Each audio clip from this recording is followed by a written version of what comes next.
podcast about liars, frauds, thieves, and bullshitters.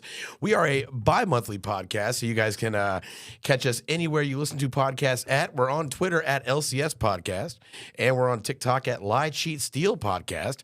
And also check us out on our YouTube. Just, look up Lie, Cheat, and Steal Podcast. If you like what you hear, leave us a 5-star review wherever you're listening to this.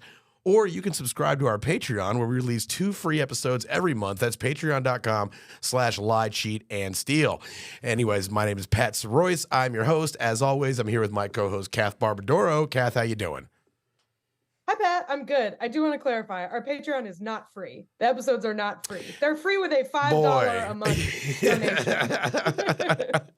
I'll get it. I will get it right when it's. I'm out in the. I'm out in the world. Yeah. I'm out in the world. Yeah. I'm outside of our house or my house. You don't have your script handy. That was all off the dome, wasn't it? Oh boy, Zach could call me out. The script's right there. I could have been like, yeah. Of course, it's off the dome. It was right there. The text is tiny though, so give me that. You blew it. Speaking of Zach, though, we are here with our friend here for part 2 of Texas Crooks with Zac Brooks, our boy Zac Brooks. How you doing, Zach? I'm doing good. I can't complain. Cannot complain. I'm excited to be here. Yep. Mm-hmm. I like the setup. We're doing like we're reading the news. Yep. Live witness news. Yeah, that's what we're calling it. News. I like it. I'm like reporting in the field. Yeah, you're our field reporter. Yeah. Coming in live from Brooklyn, New York, on the ground. Kath, how you doing? I'm good. Yeah, it's scam ground zero out here. People be scamming. Yeah, man. I'm all right.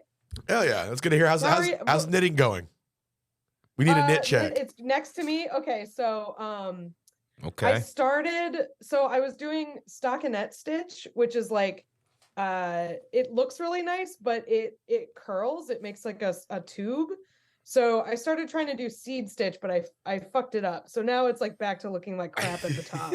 But you just switching up stitches. I'm getting there. Look how long it is. Look, it just keeps going. That is a journey. How long does the scarf need to be? So this is like, I've decided this is like my, basically just where I practice. It's like it's not gonna like be a thing because when I started, I was so bad that it just like looks like shit. So it's sort of scarf shaped, but it's more just a giant blob of fabric. Yeah, just a shape. Playing with. Yeah. Just a sock for a real long foot. Well, that's the thing is like it was gonna be a scarf, and then I started doing this stitch without realizing that it would like curl. So there's just like it was a scarf, and now there's a part in the middle that's like a tube, and then it becomes a scarf again. It's not the most beautiful. It'll keep your neck warm though. Yeah. It'll keep your neck. It's very nice, like merino wool. I'm not gonna wear it as a scarf. You should. You don't have to. It doesn't have to look like the Red Barons. I mean, it's just keeping your neck warm. I just have high hopes for the next one. Yeah. You know? It's cold out at the job site right now. There's a guy that wears a scarf, like with all his construction gear. He also has a cute. Scarf. Yeah. He's killing it, man. So as far as segues go, I mean, this is a second part of a series, so a segue might be a bit much.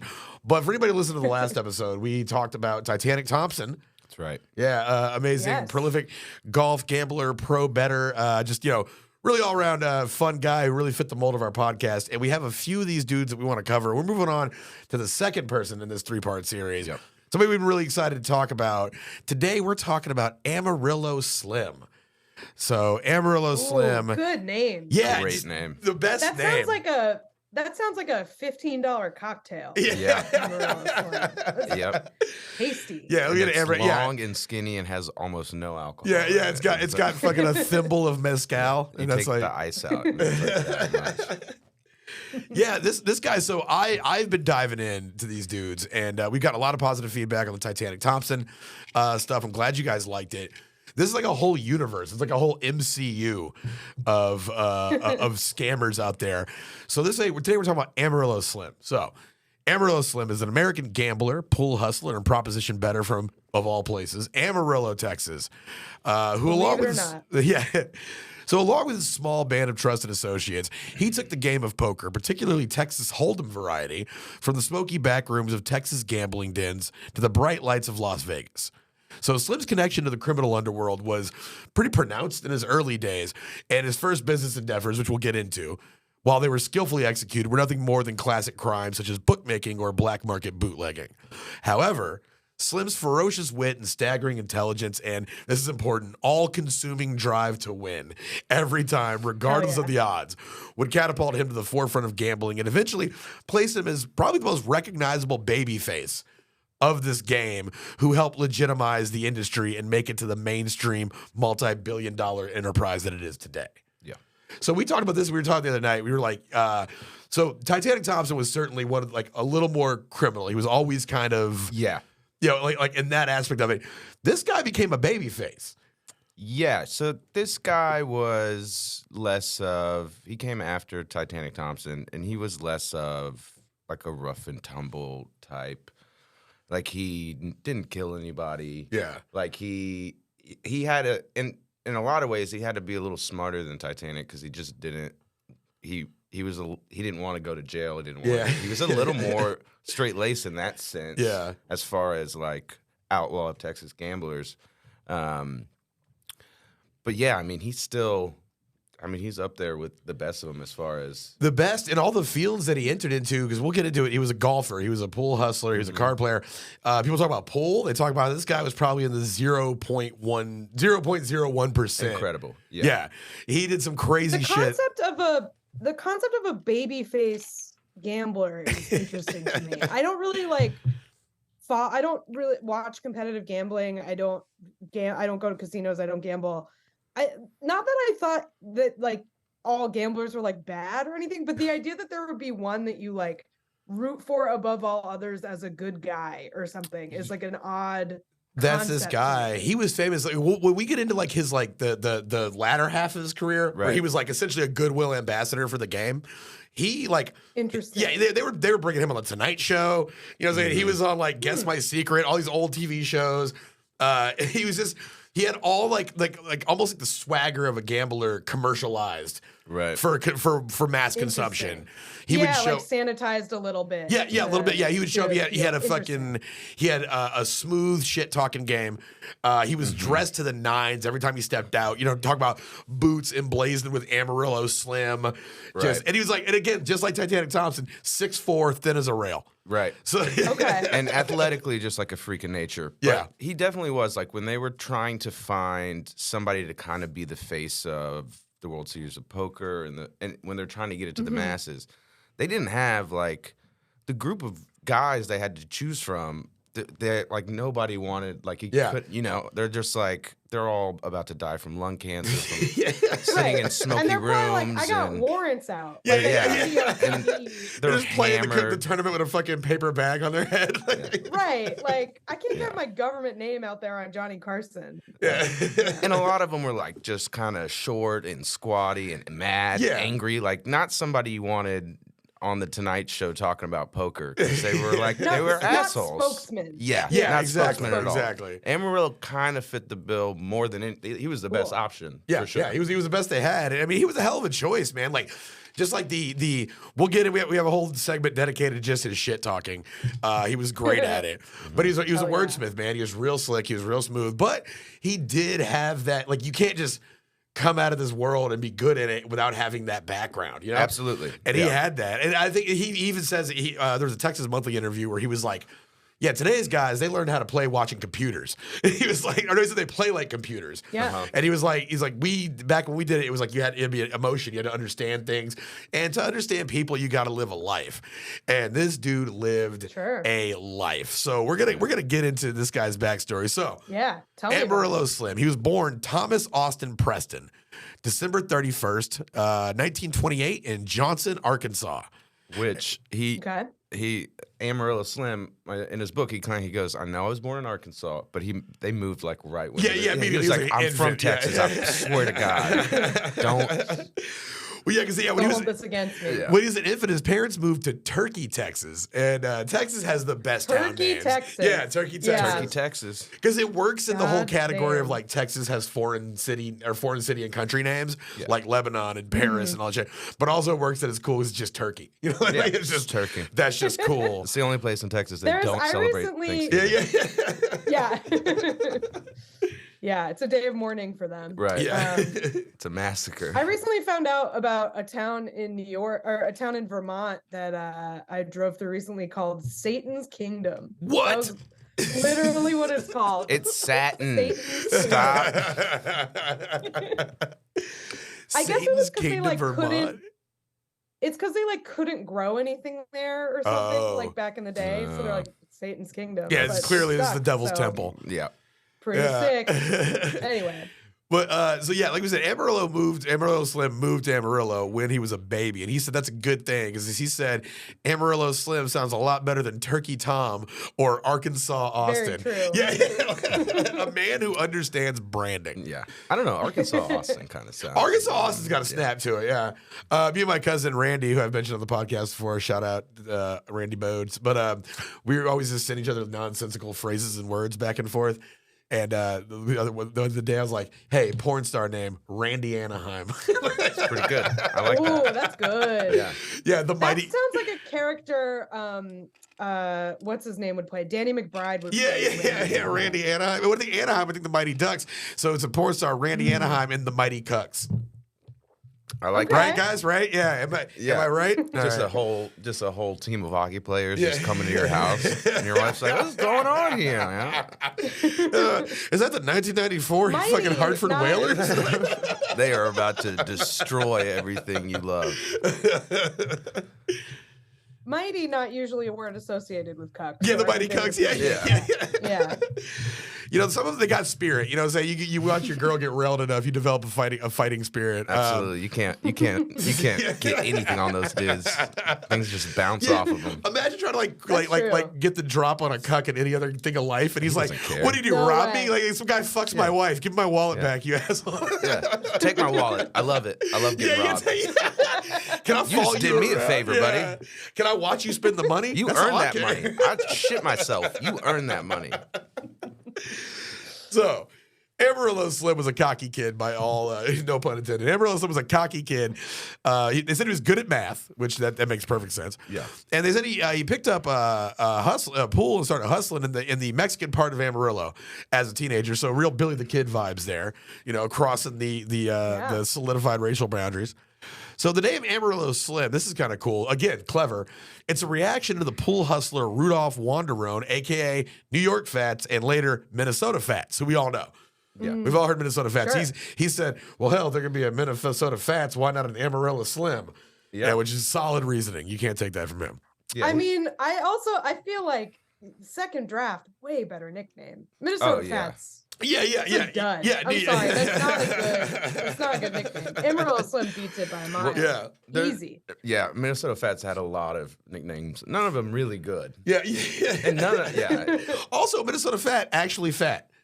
Actually Amarillo very- Slim, actually slim. Yeah. So it's good they weren't Yeah. pulling the old switcheroo on us there. But also, Non-ironic. yeah, it just feels like I don't know, man. Like, it feels like if I was going to get hustled by somebody, I would probably be less suspecting of a fat guy. Because, I mean, you can't even manage your motherfucking diet, let alone a scam. You know, that comes from me. You know what I'm saying? Like, so, yes. I definitely associate like cunningness with like a skinny guy. Yeah, oh, yeah, of course. Yeah. Like, you But there's that's how the fat guy scams you. You know, you don't see it coming. Yeah. There's some media I'm icons. just a dumb fat guy. I keep on sweating from my tits. Is this your $5? You know? Yeah. And it's like, well, it's a game that's played around the table inside. Yeah, it's so I don't perfect think for it him. really. Yeah, it's like it's not like. So many documentaries I was watching about Amarillo Slim. It was like a lot of this like sport. Pool is a sport, not pool, but poker is a sport. Kept coming up, and it's like No, it's not. It's not. You know, like, It's not. Until fucking Clash of Clans is a sport. Poker is not a sport. I guess so. if chess is a sport, and It's yeah, not. It's not. It's not. It's a game. There's a difference between a game and a sport. I don't It's even not a think. sport. I don't even think pool is. Like, Yeah. Billiards. It's its own thing. Yeah, Billiards is its own thing. it's like a sub sport. What did George Carlin said? Like NASCAR is not a sport. He's like when riding the bus becomes a sport, NASCAR will be a sport. It's true. So just like Titanic Thompson he got drafted into World War I, right? So our boy, and when he got drafted to World War I, what did he do? He took advantage. And our boy, Well, this is, yeah. so our boy Slim is no different. He got drafted to World War II. A bit of a generation gap there between the two. So early in 1942, this is just a hell of a fact. The U.S. military offered an early graduation to any high schooler who enlisted in the armed forces. Which is just like you could get out of there when you're like one day you're in fourth period and the next you're just like they're handing you a gun. You're like, all right, let's go. Slim was like, he goes, I mean, that was like 3 months of school. I took up on it. You know what I'm saying? Like, you want to do 3 more months of school? Yeah. Kids hate school. Yeah. Oh yeah, they would rather go to war. They'd rather be child soldiers. Yes. They're like, get me the fuck out of here. I would skip school to go hang out with my dad at work, especially like when I was in like in 4th and 5th grade, and I would skip school. He'd take me to work with him, and he would go to like he was in the army, and I would just go play on tanks and shit. And so it was like, that sounds wild. Yeah. They just let Pat run around the tanks. Yeah. It was like there's barbecue sauce on the tank. Man, who got chocolate on the damn tank? Come on, wasn't me. Yeah, but I in many ways went to war. A lot of scenarios played out in my head. Yeah, man. So Slim took the offer and joined the Navy. His first mission was transporting natives away from the Bikini Atoll nuclear test site. A grim assignment to be sure, but it's one Slim volunteered for. He did so because he knew the 4-day voyage back to Hawaii would give him plenty of time to hustle his fellow sailors. So they were on a ship for 4 days. Poker was the game, and Slim played for 3 nights straight. He won so much money he had to chuck all of his clothes overboard to make room in his duffel bag for all the cash. Just naked and rich. Yep. Good problem to have. Just in his drawers. In his drawers, just counting money. Be like, yo, is that a stack of thousands in your pocket? Are you happy to see me? That's like, I feel like we've talked about this on this podcast before, but like, you know, like in movies when they're counting drug money or whatever, and all the babes have to sit in their underwear so they don't smuggle it. Yeah. People who make movies must have been ecstatic when they found that out. They were like, we have an excuse to put naked babes in a cocaine room. That's right. Life has never been better. We have a license to print money. Yeah. There's just some PA with like a powder sugar swifter over. Let me just dust you off there, darling. Go ahead and take your seat. Yeah, you're on a conference call with Paramount. You're like, look, I think we do need to do a close-up of the cocaine on the nipple. I think that's just me. But that's historically accurate. And you got to remember that. Do we want to be historically accurate, or do we want to make a wrong movie? So his ship was decommissioned soon after the mission, and he found himself stationed at Tongue Point Naval Air Station in Astoria, Oregon. Yeah. Some bad things went on at Tongue Point. Tongue Point. Next to Fort Dix, New Jersey, voted horniest military base name. Third place, Fort Bliss, El Paso.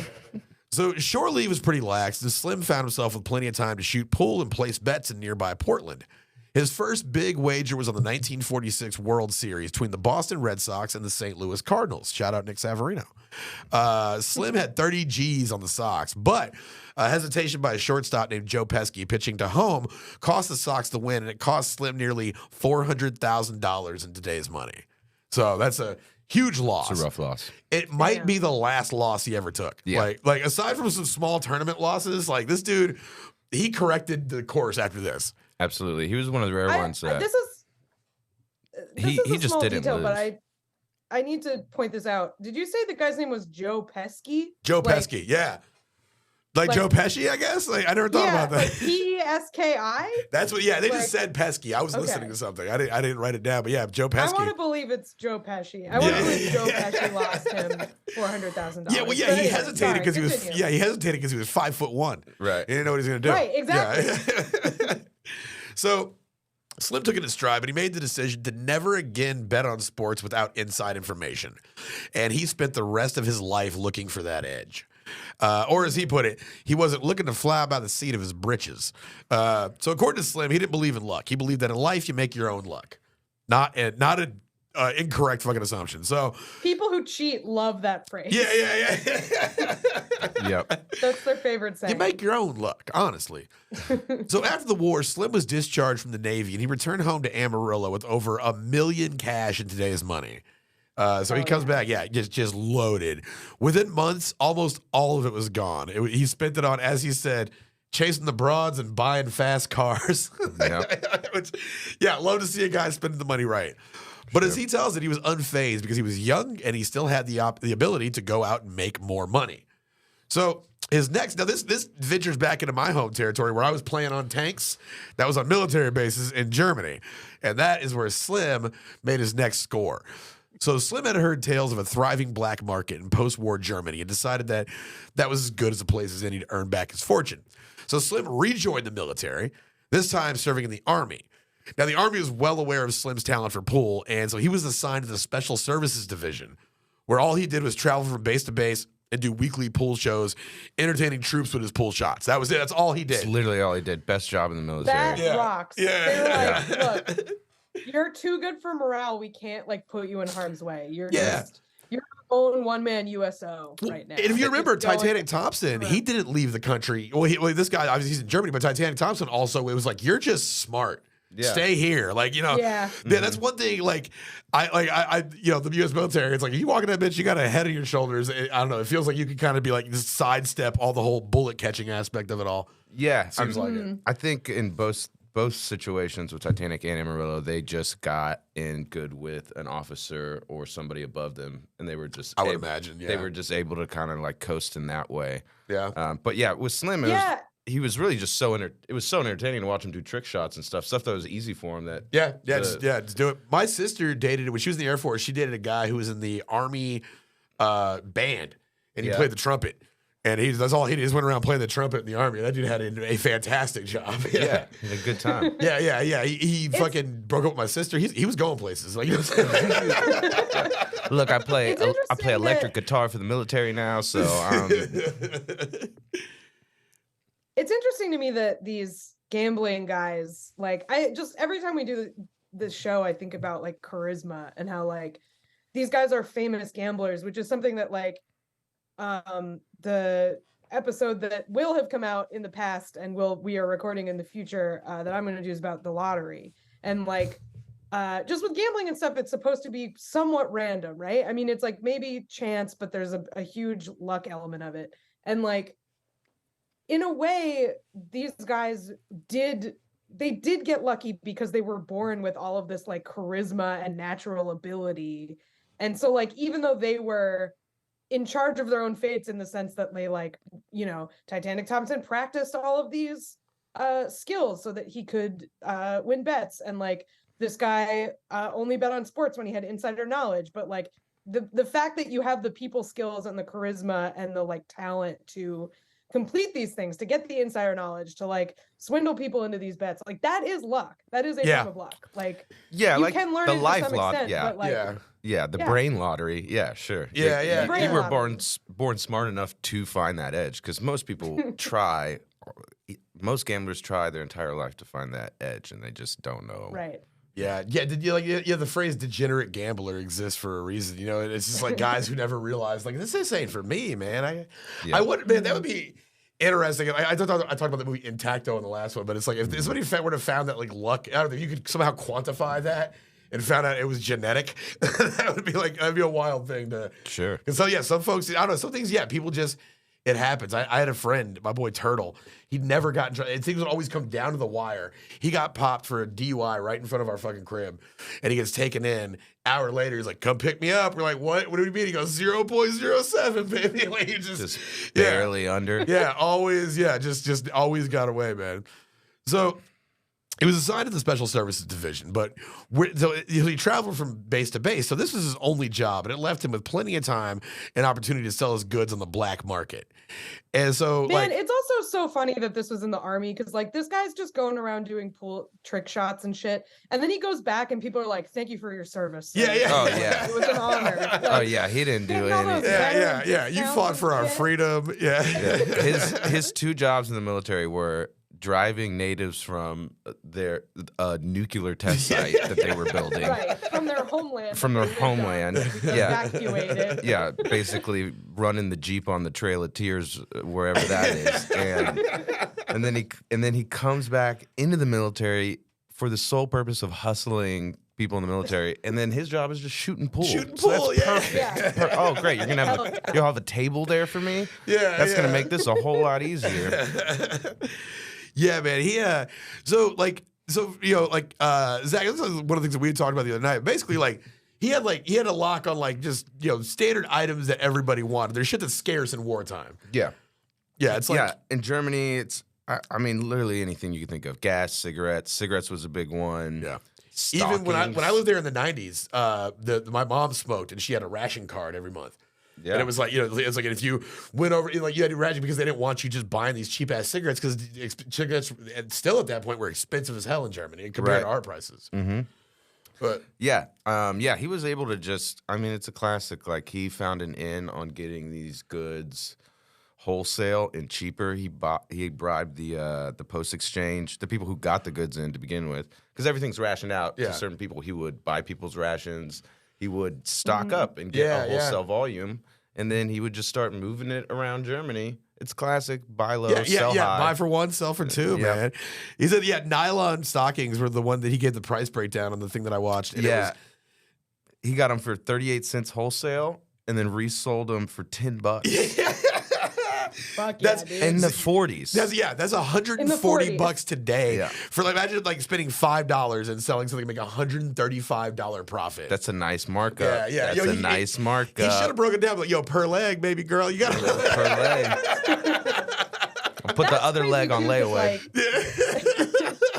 Nylon's like, they don't last. Like, they run. That's like the main thing. Oh yeah. That they run. Like, I just feel like it's amazing women didn't like, because by like I would say the late 80s, women were like, we're not fucking wearing these anymore. Yeah. Realizing that they cost $10 in the 40s, it's like, why didn't they get rid of these sooner? That's interesting. But good for him. Like the only thing, he's run all this shit, and the only thing he lacked to help transport his goods was cars. Right. And that was where Slim placed a large wager on the 1948 GI World Series between the 101st Airborne and the 547 Engineers. And he remembered, he was like, so back in the 1946 Major League World Series, he was like, I lost because I didn't know what the fuck was going to happen. Right. So he's determined to not enter this game without an edge. So a few nights before the game, he took a few superstar players from the 547 Engineers out to dinner at the Excelsior Hotel. Wines them, dines them. After a few hours, he just asked a question. He goes, "You boys ever had any money?" They were like, and they said, "No, sir, they hadn't." And so Slim smiled. He's like, "Well, you got a chance to make some." And so he went on to ask him if they could still win the series if they lost the first game. And he was like, they were like, "Yeah, of course we do that." So they were like, "All right." So they said they could. And Slim was like, I told him to make sure. He goes, "Hey, play your asses off that day. Just never hit the ball out of the infield." Right. And he's like, "If you do that, we'll see it to you. You would get some money." And so most of the money was bet on the first game. And when it was all said and done, Slim had swindled his fellow service members out of a lot of money. But also on top of that, a lot of them had put their vehicles up as bets. Oh. And so and a lot of them owned Jeeps. He said it was about 22 cars, mainly Jeeps. But he got the fleet. A fleet now. Yeah, he has a fleet now. He has a fleet of trucks to move his goods. And the big thing about that game was the military was already integrated, basically. Yeah, so this was the military World Series, basically. It wasn't. It was everybody. If you got a platoon, you got a team, and you can you get to the World Series. The 547 Engineers, I believe, there was an all-black team. Yeah. And they're going against the 101st Airborne, and everybody was like, and this was before Major League Baseball was integrated, so everybody was like, I mean, and the military had all the money on the 547 Engineers because they were like, we've seen. People, it's like there's no. Those white boys had no chance. Those there was just no way, and so everybody was like, "We're betting on the Engineers first game. They're going to take the whole thing. Like it's clear." And then, I mean, the Engineers knew that too because they were like, "Yeah, we'll still win. We can lose. We can lose the first one. We're going to win the next. We're going to win the next 5. Yeah, dude. Yeah, that's so funny because I always I think about whenever we cover figures from history, so you always want to assume the best of them, but it feels like somebody that's in the league of criminality, not even criminality, but just someone who has to understand human nature the way that a gambler has to understand human nature. Sure. You would like to think they're a little ahead of the curve. Like that must not mean as much to them as the other person because they understand that all people suck. Like for me, my changing moment was working in the pawn shops. I don't know my changing moment, but I worked at the pawn shops and I saw everybody be shitty. I saw everybody just be bad. Yeah. And I saw like the worst side of everybody. And I was like, yeah. So I wonder if like if you're a gambler, if that's like, if you're just like, I don't know. I work outside of society's conventions around race and stuff like that. Sure. Yeah. I could be romanticizing it. Who the fuck knows? No, yeah. I mean, it's definitely a thing of, especially with gamblers like Amarillo or Titanic, it's like they're not your normal, like, I'm going to put a bet down. I think it's going to hit. They're like not going to do anything unless they feel like it's for sure. Yeah. Like, especially after taking a loss.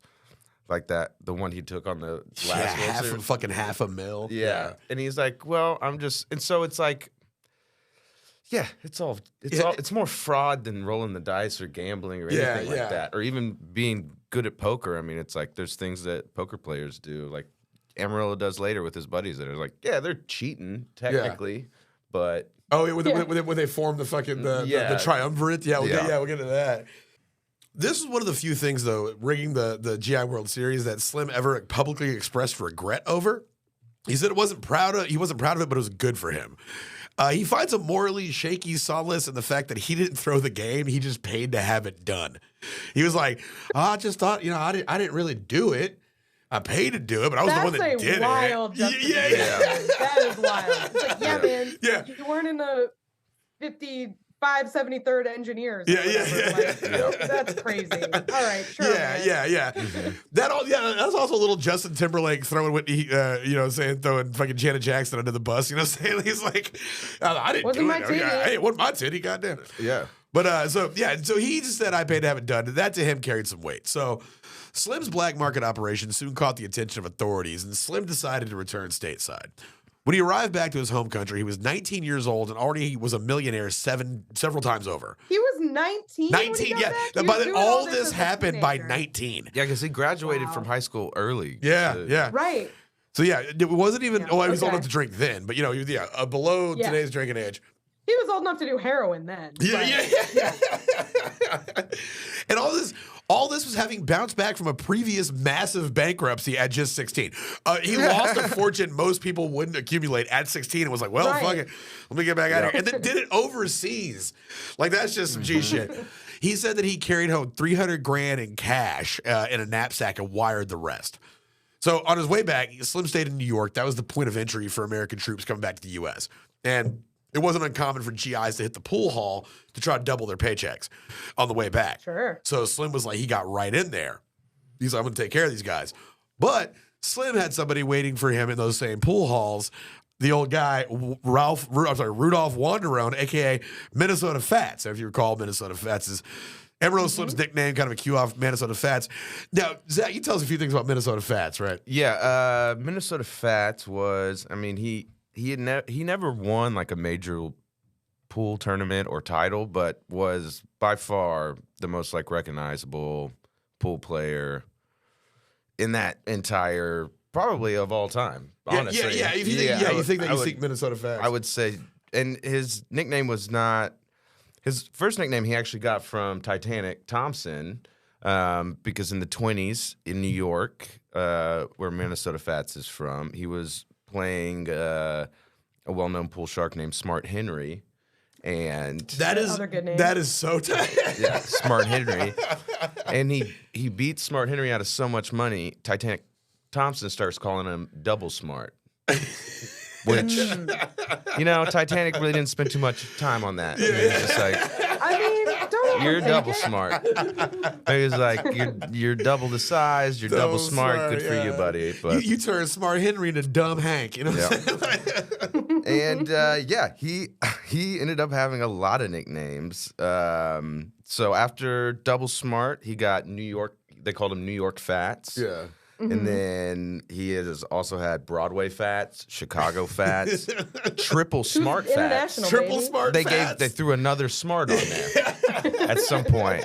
Boy, at one point, if you get smart enough, why are you still fat? You know what I'm saying? Right. What are you doing? And he hated the name Minnesota Fats. Really? He really did. So the reason he got that nickname is the 1961 movie The Hustler with Paul Newman. Which Amarillo Slim is in a scene in that. He is in a scene in that. starring Paul Newman. Paul Newman, the most handsome man that has ever lived. And 100, I agree with you entirely. I love him so much. But yeah, so a character in that movie, the guy who wrote it, I can't remember his name, but wrote a character named Minnesota Fats. And the character is basically Minnesota Fats. He was known for New York Fats at the time. He was known for a lot of gamblers will like they'll kind of try to trick you, try to convince you to bet in a certain way. Minnesota Fats would just piss you off so much that it just rattled you. Yeah. Like he would just talk shit while you're shooting, make you so mad that you put everything on the line and try to beat him. He's just running his mouth constantly. Yeah. I love this. I love the psychology. Yeah, just be as annoying as possible. Yeah, so there's two ways to go about it. It's either you're kind of clever, you're kind of sneaky, you make little remarks or whatever, or you're just talking shit the whole time to where the person's so mad that they're going to miss or they're going to bet in a way that's not smart. But yeah, so after that came out, he was like, that's based on me. The guy who wrote it was like, no, it's not. Later they found in the original his writing, the script, that he had erased New York Fats and wrote Minnesota. So it was based on him, but he hated the name so much. But the movie was so popular that he just had to adopt it. And then he was like, I'm Minnesota Fat. A guy that grew up in New York is like, yep, I'm Minnesota Fat. They're like, no, you're Minnesota Fat. That sucks. Yeah, he has to rep a place that's like the opposite of the place he's actually from. He's like, man, I would have rather Double Smart. That was a good one. I should have stopped at Double Smart. Well, you could just stop the nickname progression in its tracks. You're like, this can't go any further or else it's going to get derogatory. Let's not add fat onto it. That would be ideal. What if we called you New York Fat? You know, just fat New York fatty. What about that? I don't know why you have to say fatty. I feel there's a little too much use of fatty in there, I'd say. So, Minnesota Fats is arguably the best pool player of all time by a wide margin, and also one of the best shit talkers of all time. As he said at one point, they said that him and Amarillo Slim played an exposition game later in their careers, and he was like. And Amarillo Slim beat him, but it's all for publicity. And Minnesota Fats is like, you son of a bitch, you want publicity, you should set yourself on fire. Damn. That's going pretty for slick. So the two squared off, and Fats whooped his ass. Fats, like just beat him straight out because Fats was that good. He's better than Amarillo Slim. This is back when he's 19. This is when he's 19 years old. He's young. In New York so he loses a lot of money to him. But Slim, being smart, was like, he had all that money from Europe. He's like, I need to get the hell out of here. So he dips, and he goes back to Amarillo. And at first, Minnesota Fats is like, I ran his ass out of town. And he starts hearing about how much money he had on him. He's like, wait a minute. He's got more money? So, he didn't even put a dent in how much money he had. He didn't put a dent in it. Yeah, like he was like. He knew when to quit. That's why he was a gambler. So fucking Fats travels to Amarillo. And was like, what's up? And that's the thing about being in this game is that, like, you can't turn down a match. It's not one of those things where you get all this money. You got to get all this money, and then you can also, like, if somebody says, hey, play for it, like, you got to put it on the line. Yeah, you have to, because, like, for them, it's I'm not saying it's not about the money, because this guy loves money, but it's about, like, I played every time I was called out, and I still won. Right. Like, you can't take one out. Yeah, it's big time. So he goes back. So Slim was like, man, I gotta think of something. And so Slim was like, well, he had no idea what the things I could do with a pool stick, with a broomstick. Oh, yeah. So Amarillo Slim, just like Titanic Thompson, practiced all these weird ass implements of playing a game. He had been practicing shooting pool with a broomstick. And okay. we're taking off on that one. Like, so he just like. It's the classic prop bet where it's like, I'll beat you, but I'll do it doing this. But it's like, you don't know that I've tried it on the different broomsticks that are available. And I've got all my bases covered. They had completely. A dude shoot. I watched a documentary where they got a pro trying to shoot pool with a broomstick, and he was just like, "This is insane." And they brought out, at the time the documentary was made, Slim was still alive. He was in the documentary. And he came out, and he's just sinking shot after shot. And this, like, top 10 money winner couldn't do it. So he bet Fats. This is like those documentaries where they, like, try to figure out how they built the pyramids. Yeah. You know? And they're like have all these, like, PhD students trying to recreate, like, hauling the giant rock or whatever. Yeah. Like, if the guy who built the pyramids was still alive. Yeah, man, I was doing like this. Man, here's the best. Yeah, man. Yeah, it was aliens the whole time. Yeah. So he told him that he was like, I could sink 4, or I can sink 4 before you can sink 8. Oh, I'm sorry. He goes, I can sink 4 balls with a broomstick before you can sink 8 with a pool stick. And Fats is like, let's go. And Slim cleared him out. He sent him packing. Nice. He had to go back to New York. He depleted his bankroll because, again, honor code shit. Fats can't be like, nah, fuck it, regular pool. He's like, no, this is what I charge you. And also, it's pretty generous. I'm saying I could get 4 with a broomstick, and he broke his ass with that. So that was a nightmare. So at this point, as the 1940s turned to the 1950s, Amarillo Slim began to settle down a bit. He married. He had 2 kids. He needed money coming in, but he also didn't want to ever get a job. As he put, women told me that when a man works, he sweats, and when he sweats, he stinks, and women don't like stinky men. Yeah, I guess that's... Yeah, women love a lazy guy. Yeah. That's what I've heard. Dude, a lazy guy who can just hand over the debit card like that. Like, I mean, that's not so bad. Yeah. So... he says he didn't want to leave gambling life, but good pool games were becoming hard to come by in Amarillo simply because people refused to play them. So he had never been huge on poker aside from that Hawaiian cruise in his early Navy days. But one day while in Midland, Texas, he stumbled across a high-stakes game and met Doyle Brunson and Sailor Roberts. Now, these guys are tertiary characters. I think, no, we're going to do Bitty Binion. These guys we won't end up covering. But just give us a quick rundown of these cats. Yeah, these guys were Sailor Roberts and Doyle Brunson. They were both from Texas. They played on the Texas circuit. They were rounders. They went around. They played the high stakes games. Same route that Titanic Thompson went on. Same as Amarillo. I mean, they went on. Doyle Brunson went on to win like 10 World Series bracelets. I think Sailor Roberts got 2 of them. Doyle went on to be the first guy to win $1 million in poker tournaments. They all became kind of big names in the World Series of Poker, which hadn't been invented yet. But when Amarillo clicked up with them, the first game that he played with them, Amarillo hadn't played poker since he'd been playing pool the whole time. But once you beat Minnesota Fats with a broomstick, nobody's going to play you. Right, that is, you have to get all his money because you're not going to be able to make any money doing that anymore. Yeah. You essentially that's your last pool prop bet. You know. Well, he whooped these dudes in the first round. I don't say whooped them, but he took them for all they were worth. He sent them home packing, but on the way out, he said, "Hey." Yeah, he left them penniless. He was like, "Hey, y'all need any money?" And one of them said, "You ever meet a son of a bitch that didn't want any money?" That's a very correct statement. So Slim, Slim gave him $2,500, about $30,000 each, and this is what's known as walk-in money or bus money. It's a sign of respect among gamblers. A little walking around cash. Yeah, if you send somebody walking with something, it's like, "Hey, I don't hate you. This is just nothing personal. It's just business." In the game, yeah. So the pair appreciated the gesture. As soon as they arrived home, they paid him back. Now, this is the start of a long-lasting friendship between the three. There was a lot of risk in being a traveling poker player. Aside from the very real threat of losing everything at the table, you can get cheated, arrested, robbed, or worse. And so the three decided to form a partnership. And he said this is kind of like where it's like, kind of not cheating, but like the pair would split everything, wins and losses, even if they're not at the same table. Right. And the alliance was far from a secret in the community. But Slim denies this. If they were playing the same game, he goes, "We never signaled, we never cheated." I want to believe that, but also it's like, why would I believe that? Yeah, it's like, isn't the non-cheating version of this like fairly common in poker, where you have like a stable of gamblers that like all work together? Is that not? That would be. True? I mean, that would be like counting cards and like blackjack and stuff, like working together as far as signaling. Like with poker, it is. No, like, I'm not talking about signaling. I mean, like a group of gamblers that are all staked by the same person. Oh, and like, yeah, that happens. Like that kind of thing. Yeah. Where they have like collective.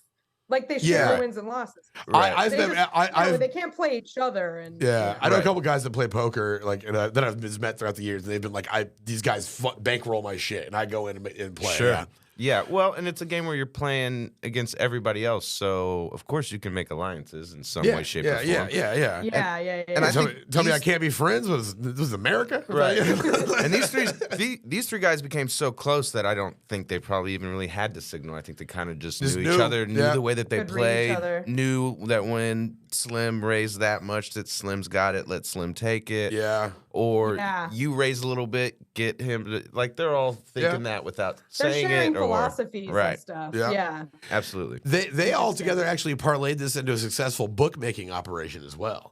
So he wasn't above just straight up criminality. He definitely got into bookmaking. He definitely took bets. Yeah, for sure. Somebody one time, a cop asked him, when it said Slim would never cop to the title of bookmaker publicly. He once told a judge that he speculated on the outcome of athletic events. I think that's the best definition. Yeah. And he was a shit talker, man. Just some good ones. The Texas Monthly guy that did a game with him in an article that I read. The editors gave him $100 and were like, "This is what you play him with," and he got him for 98 of them. And when he found out he didn't get the last two, he goes, "Oh man, did I leave you with $2? I thought I'd bet it all. You better make a stand." You know, Custer did, but of course that poor son of a bitch got massacred. So you can only imagine what's fixing to happen to you. Yeah. It's saying stuff like that gets people to go, "Fine, here's the $2. He said, "Man, you done threw the ball plumb over the fence. You're a long way from home. You don't know nobody, and you're probably hungry." That's very damn.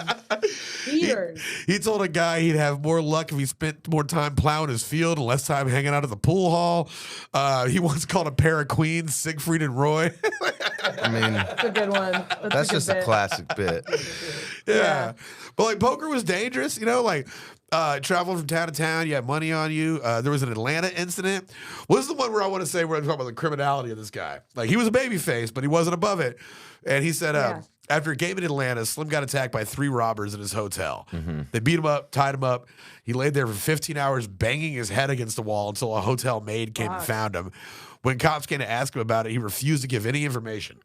And he dealt with the guys on his own, or as he put it, he goes, "I caused them fellas a deal of misfortune." And this is how he said it. He goes, "One of them turned himself in for protective custody, was found hanged in his jail cell in Kansas City." And Slim said, "I'm sure he committed suicide." Mm-hmm. One of them was found outside Pecos, Texas. Slim said he must have run through a fence because he had a bad incision on his neck. The other one was in Port Aransas, and as Slim puts it, he said, "Oh, he must have come into some weight," before stopping himself and simply saying, "You know what? I don't know what happened to him." Yeah, he was like, I didn't write the rest of that one. Yeah. So he must have come into a weight on his foot and fell into the. Oh, you know what? Actually, I murdered him. I killed him. So I for sure killed him. Yeah, totally. So eventually the 3 would hit Vegas, and they took Texas Hold'em with them. And they were good at, reading people, reading table talk, talking shit, bluffing. They'd become friendly with opponents to keep them coming back. As Slim said, "You can shear a sheep many a time and he'll reproduce, but you can only skin him once." And then he goes, he goes, "And very seldom do the sheep slaughter the butcher." Yep. And so this kind of comes down to the 1972 World Series of Poker, which Slim wins. And he's the first winner, correct? That's the first one, is it? Yeah. Yeah. I believe so, yeah. Yeah, and he came in there and he was talking about, again, he's a teetotaler, just like Titanic Thompson. No booze, no cigarettes, no smokes, no drugs. Yep. And he was like, "Gotta keep your wits about you." Around these and he was like, now they take breaks and shit. He was like, at this point, he's like, "Dude, we just played until we just played for hours on end." And he said that like other guys were like taking drugs and shit. He said they come back, they're all fucked up, and he's like, "Well, it's better for me. I can scam you better." So after the 1972 World Series of Poker, he becomes a celebrity. He's all over TV shows, magazine covers, movies. He became the face of gambling, as he called it. He was the Muhammad Ali of poker. And then this gets him into the prop bet thing. And he did these crazy proposition bets with people. And so he would do, and I imagine this is him like kind of just already crushing it and just having fun. He started doing Titanic Thompson style like prop bets. Like he did, he challenged like it was like a ping pong champion from Korea, I believe. Yeah. But he challenged him, but he gets to pick the paddles, and he did it with. First he did the tennis player it was Bobby Riggs. The guy who did the famous versus Billie Jean King. Yes. Yeah. The Battle of the Sexes. Battle of the Sexes tennis match. He was like, I get to pick the paddles, and he was like, "Okay, that's fine." And he picked frying pans. Bobby Riggs at table tennis. Can you imagine seeing this guy like practicing for all these stupid fucking prop? Yeah. For hours. That's probably the least cool he's ever looked. Oh, it's yeah. like he's just out there playing with fucking broomsticks and fucking frying pans. For as cool as it is to win doing all that, you look lame for all of the practice. And then it's like stand up. It's like you look cool eventually, but not it's like not stand up for sure. So he did the same proposition to a Korean ping pong player that somebody brought in. Like, this guy's the best. He's like a champion. And they told him, like, get good with a frying pan too, because Amarillo Slim might pull out a frying pan. Yeah, he got to choose the paddles. Yeah, and he's like, all right, well, I'm good on the frying pan. I can play with the. And then Amarillo Slim shows up with 2 Coca-Cola bottles. Which is, and he's like, here's your paddle. Not even paddle shaped. No, he's like, here's your paddle. And he had been like just up against a wall, just practicing with an empty Coke bottle. Also, it's like the 70s. It was like, was Coke even in Red China at this point? He's like, he ain't got this. Oh, it's Korea. My bad. Apologies. Right. Well, and he would do like same thing with Titanic golf hustles, where like he would play somebody with a hammer. He only uses a hammer. Like, throws the ball up to drive, hits it like a baseball, putts with it, everything.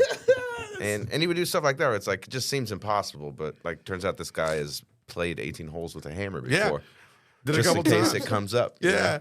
Dude, the wildest one that I saw, that was almost jumping the shark. Like, I couldn't believe this when it came up and when I was watching. Yeah. The whitewater rafting trip where he started getting into rafting, and a card player, Jimmy the Greek, bet him that he was like, I bet you can't bet down whitewater raft down a river of my choosing. And he chose, it's called the River of No Return in Idaho. It's in Idaho. And it's... Seems like a good one for this bet. Yeah. And so if the guy dies, he can't pay you. So. Yeah, exactly. Yeah. You just killed the money was like set up, ready to go. If he did die. Yeah. There was a really good chance he was going to die. Yeah, and he so Slim went into it. And like, this is just, again, this is kind of like almost jumping the shark. So Slim's like, well, all right. So he surveys it by helicopter, and it like goes by, and then he also builds a custom raft, and he gets Jacques Cousteau as a fucking consultant. Yeah, to make him it's a custom wetsuit so the big thing about the river was nobody had ever done it in the winter. Oh, yeah. So a couple people had survived going through it. A couple like major rafters had done it, but only in the summer. This was like, it's like all ice and like it was like if you fall in, so he got a custom suit that would keep him from freezing to death for like 15 minutes or something like that. Yeah. And that's all the time he had if he went in. And he had to use it because he had to jump in. Their shit went upside down. He had to dive in with a rope around his belly and unhinge it and get it out of there. So he wins that. And I think this is the one that counts as rafting it? Is it just that he did it without I think it was like you start in a raft, you end in a raft, and you never get out the river. Okay. He had to get to a certain point. He had to do the whole run. And it took him a couple days, I think. They had it was like a 4-day thing. And then again, that just seems like it just seems like season 7 shit. We're just like now he's whitewater rafting. And it's really like at that point in his life, like a $31,000 bet is not anything compared to nothing. His bankroll or how much he's made doing everything else. But he's like, okay, I'll just risk because he doesn't want to turn down a bet. Can't do it. Can't live with it. Yeah. You know? So Slim, and then also there's the racing the horse where he said, oh, this is a great one. He beats a horse. Oh, yeah, go ahead. Yeah, he goes, I bet I can beat a horse in a foot race. And it's like, okay. It's 100 yards is what he says. 100-yard dash. And he takes everybody's action. He takes his money. They're at a horse race track. Yeah. Like they're they're with a professional horse. That is a professional horse. This horse has a job racing. He's got glasses on. Yeah. This horse's job is to race. And Slim just runs 50 yards, turns around and runs 50 yards back, and the horse doesn't have enough time to turn around. He was like, we got to turn around and come back. Split it half and half, and the horse was already mobbing, and he overshot it by 25 or whatever. So by the time the horse was able to turn around, Slim was already back. Dude, just a crusher, man. It made a career out of it. So we're going to ride it out on this. So Slim made good in his later years. He was eventually the goodwill ambassador for the poker industry and arguably the most recognizable of all his characters. He lived in a sprawling 8,000 square foot ranch in Amarillo with his wife. He had a family business empire of 4 Pizza Planets, 3 Smoothie Kings, and 2 Swensons. That's some money right there. Yeah. That's the money. Yeah. Yep. 4 pizza planets? 4 pizza planets? That's bringing in cash. Yeah. The Smoothie Kings are probably still God bringing in himself cash. is in charge of one planet. You know what I'm saying? You have 4, dog? And there's pizza? So a few Pizza universe. Yeah, pizza universe. Yeah, it's the pizza galaxy. A few years before his death from colon cancer in 2012, a Texas Monthly journalist played a game of poker with him for a story he was writing. He had this to say about him. He said, pop psychologists tell us the reason gambling addicts always lose in the end isn't because they're poor players. It's that deep down, they're self-loathing weaklings who want to lose. That is correct. For the most part. That may be so. Yeah, that may be so with some compulsive types, but it's not true for those who make a living with figures and suckers. It depends on what you think about yourself, Slim said, explaining the difference between himself and the rest of us. He said, I like me. I like what I do. I'm a dirty bastard, but my word's good. For Slim, gambling isn't an avocation. It's his profession, one that has allowed him to enjoy the steady financial success of a big city investment banker. He approaches poker the way speculators do the stock market, which he also plays. Don't worry about short-term loss. Look at the big picture, the long haul. Follow certain rules and procedures, bet certain hunches.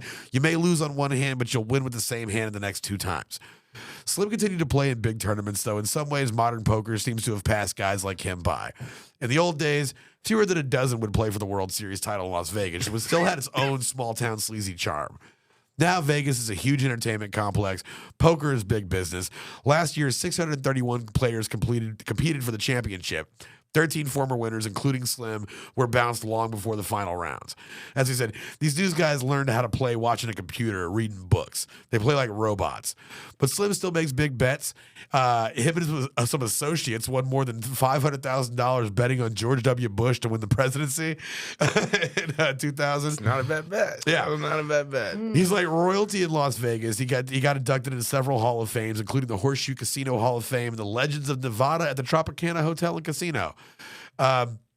These days, they said, Slim mostly hunts, fishes, or hangs out on one of his ranches with his cattle or dozen prized racehorses waiting for the phone to ring. He said, I've served my apprenticeship. There's nothing anymore I'm trying to prove. I've slowed way down. You get old, wore out, you don't have drive or ambition. I'm at my best now when I could ride a horse and do something. Everything I could do on a horse, I can still do. He said that at one point, he said, everybody told me, like, he said he was riding a trail in the wilderness and he fell and broke fucking like 5 of his ribs. He was in an intensive care unit. It was crazy. A horse fell on him. Yeah. They got the Christopher Reeves. Damn. He said, I've always heard you have 9 lives. He goes, I calculated mine up. I've already used up 12. So that was, as this guy said, though, he goes, after the game was done, he said, I had about $30 in chips and 2 jacks. Pretty good hand. Slim raised, I re-raised, he raised again. The last communal card gave him a pair of queens, or a Siegfried and Roy, as Slim calls them, and he beat him, leaving him with $2. He goes, if I could have, I would have reached in my pocket for 20 more. Because he said he makes losing, he said he makes losing seem like a game, and so that's what. When he got done, he said, he's like, he lost all his money, and Slim was just like, ain't that a bitch? Maybe another time. You know, That's the story of Amarillo Slim, guys. That's Is he still alive? No, he died of colon cancer in 2012. Yep. All right. All that shit talking. Yeah. It'll get your colon. Yeah, man. So yeah, guys, that's the story of Amarillo. So Zach, thanks for coming back and doing this with us. I really enjoy this. Thanks for having me. We got one more of the series that y'all are going to see. It's getting close to the new year for y'all. It's also, I don't know if we have any shows coming up. It's a little bit of a while out. But Kath, you got anything for us? I'm not sure what my shows are, but I'm at Kath Barbadoro on social media. I have another podcast called What a Time to Be Alive that comes out every week that you can listen to. Thank you for listening. Zach, what do you have to plug? Anything? Go out and gamble. Gambling. Live a little. Gamble. Have a little fun. Live a little. Put a little See what you can do with a broomstick. Why not? Yeah, we talked about doing a dice game on this one, and it was poor planning on this one. I promise by the last episode of this series, we will shoot dice. I want to do it for the monthly Patreon. Whatever y'all take in on Patreon, I'll put down. I'll take y'all's Patreon action all day. Yeah, that's what, like, dude. I asked the Discord how much we should bet per hand, and they resounding. They're like 20. So we're going. Okay, let's do 20. All right, they gotta up those. Yeah. Josh, are we gonna be able to get a dice cam? Hey, We'll work on it. Yeah, we'll have a dice cam. Yeah, we'll get a dice An cam. aerial dice cam shot. Join up so we can stake some real money. Yeah, on this yeah, one. yeah. Yeah. If you guys join up, if you guys join up, if we get. Because I'm not betting Pat. We'll I'm have not to just talk betting about Pat. this off I'm air, betting. Pat. Don't make any promises. I'm Come not on. just betting Pat. I'm betting the entire Lychee Steel fan base, and I'm challenging y'all. All right, we'll hammer the details out of the Discord. Figure it out, guys. I'm on. We are on. We're on. Instagram, we're at Lychee Steel Podcast. We're on TikTok at Lychee Steel Podcast.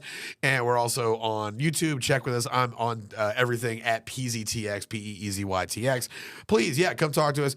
Have fun. Be safe. Be smart. I hope your 2024 is amazing and it gets off to a great start. But in the meantime, be safe, be smart. But above all, don't get caught. Don't get caught. See you next time.